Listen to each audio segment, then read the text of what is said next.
Miss Universe ပြိုင်ပွဲမှာအဖွင့်ကားပြဖွင့်ပြတော့မယ့်အောင်စမှုပရိသတ်တရားလုံးပဲမင်္ဂလာပါရှင်ဆယ်ထွန်းမြန်မာနေပြန်လည်ကြိုဆိုလိုက်ပါတယ်လူတယောက်နာမည်ရလာပြီးဆိုကြတဲ့ကပွဲငှားကြတဲ့သူတွေကြော်ညာရိုက်ဖို့ကမ်းလှမ်းကြတဲ့သူတွေအများကြီးရှိပါတယ်ဒီထဲမှာစက်မင်းသားအောင်စမှုလည်းပါဝင်တာမလို့အခုဆိုရင် Miss Universe မြန်မာတီကိုဇက်ကားပြပေးရတော့မှလည်းဖြစ်ပါတယ်Miss Universe မြန်မာဟာအရင်ဒရိုက်တာဆိုရွေမဟုတ်တော့ပဲ Miss Grand မြန်မာလို့ကဘာကသိအောင်လုပ်ခဲ့တဲ့ National Director ထူအလွင်ပဲဖြစ်ပါတယ်ထူအလွင်ဟာ Miss Universe အဖွဲ့အတွက်မြန်မာအကကိုခါစာနဲ့ရောပြချင်တာကြောင့်ဘယ်ဆဲအဖွဲ့ကို900မလဲဆိုပြီးတော့မိခဲ့ပါတယ်ပြည်သက်တွေကနေမင်းသားအောင်စမှုကို90ချင်ကြပြီးထူအလွင်အနေနဲ့လည်းအောင်စမှုကိုရထားတာဖြစ်ကြောင်းဆိုခဲ့ပါတယ်အောင်စမိုးရဲ့နှစ်ပါးသွားကားလာတွေနဲ့ opera show တွေဟာတမူထူးခြားပြီးသူရဲ့ stage show တွေကလည်းအပြင်မှာတင်းချီပေးရတဲ့ show ပွဲတွေလိုမျိုးကိုမှိုင်းနေခဲ့ရလဲဖြစ်ပါတယ်။အကောက်တွေကိုအရင်တည်းပို့လိလာခဲ့ပြီးပြသသက်တွေကိုလည်းအခုနောက်ပိုင်းမှာတင်ဆက်ပြသလာခဲ့တာပါ။ထူးအလွင်ကလည်းနာမည်ရှိပြီးသား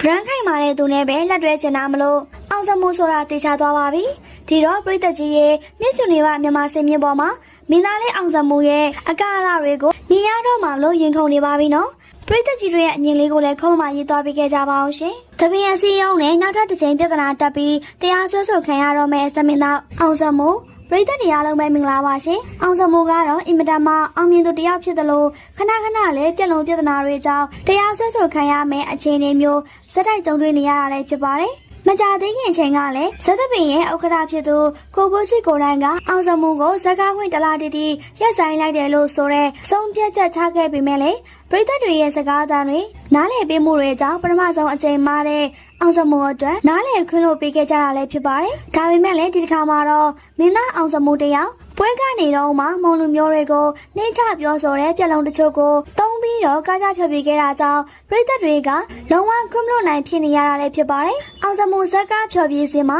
မုံလူမျိုးတွေကိုခွဲခြားရာရောက်တဲ့တလိုင်းဆိုတဲ့စကားလုံးကိုအသုံးပြုပြီးဟာတာပြုတ်ကထုတ်လုပ်ခဲ့ရလည်းဖြစ်ပါတယ်။ဒီစကားဟာမုံလူမျိုးတွေအတွက်ရှေ့ရခင်ကတည်းကစိတ်နာကျင်စရာကောင်းပြီးနှိမ့်ချတဲ့အသုံးလုံးဖြစ်တာကြောင့်ရခင်မြန်မာနိုင်ငံမှာအသုံးမပြုတော့ပါဘူး။ကန့်သတ်ထားတဲ့စကားလုံးလည်းဖြစ်ပါတယ်။ဒီလိုမျိုးပြက်လုံးတွေကြောင့်မုံလူမျိုးတွေရဲ့အဖွဲ့အစည်းဘက်ကအောင်စမှုကိုတရားစွဲဆိုဖို့အထိအစီအစဉ်နေကြတယ်လို့လည်းသိရှိရပါတယ်ရှင်။စိုင်းရင်မိုးနဲ့ပတ်သက်ပြီးတော့ဒီရက်ပိုင်းမှာ LGBT gay ဖြစ်နေတယ်ဆိုပြီးတော့အထင်ကြီးတွေပြခံနေရပြီးဝေဖန်မှုတွေအများပြားထွက်ပေါ်နေရလဲဖြစ်ပါတယ်။ဒီလိုသတင်းတွေရုတ်တရက်ထွက်ပေါ်လာတဲ့အဓိကအကြောင်းရင်းကတော့မကြသေးခင်ကပြည်သက်တွေရှေ့ကိုရောက်ရှိလာတဲ့တကြံအထိမ့်မှန်အနေနဲ့ရိုက်ကူထားတဲ့စိုင်းရင်မိုးရဲ့ဓာတ်ပုံအသစ်တွေကြောက်ပါပဲအဲ့ဒီပုံတွေထဲမှာသူ့ရဲ့အဝတ်စားစီရင်မှု fashion တွေနဲ့ post ပေးတာတွေဟန်ဘာအမူအရာတွေကပုံမှန်မြင်တွေ့နေကြယောက်ျားပြီးသားပြီးတော့စမတ်ကြတဲ့ပုံစံမျိုးလုံးဝမဟုတ်ပဲအနည်းငယ်မိမသားဆန်နေတဲ့